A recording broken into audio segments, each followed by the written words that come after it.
Bu qoidabuzarlik bir aklaqda emas, 50 akla jarima solishga sabab bo'ladi. To'xtab turing. Aka, Aka, prava lishon bo'lganman. O'tgan safar ko'rdingiz o'zingizmi bo'lgan? O'zingiz hayday qoling. Yurur, bu yerda gay bo'lmaydi-ku, uka.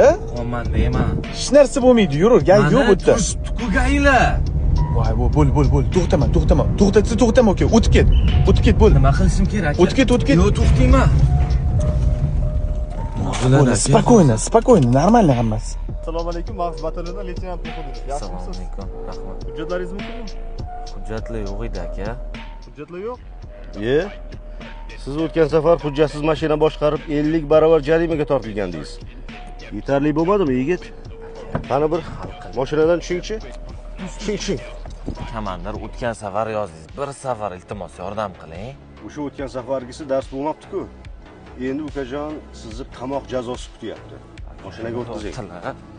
Endilikda o'rtoqli pravarishon bo'lib, gay xodim sizlarni to'xtatsa, birinchi martaga o'rtoqli 50 barobargacha shtraf to'laysizlar.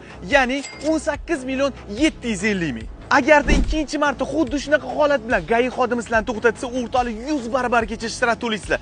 Ya'ni 40 millionga yaqin. Bu hali hammasi emas. 2 yilgacha o'rtoqli axloq tuzatish yokida 2 yildan 3 yilgacha qamoq jazosi kutib turibdi. Videoni yo'qotib qo'ymaslik uchun sahnaga chiqib qo'yinglar. Va hujjatsiz mashina haydab yurgan do'stingizga yuboring. Yana mashina haydab qamalib ham ketmasin.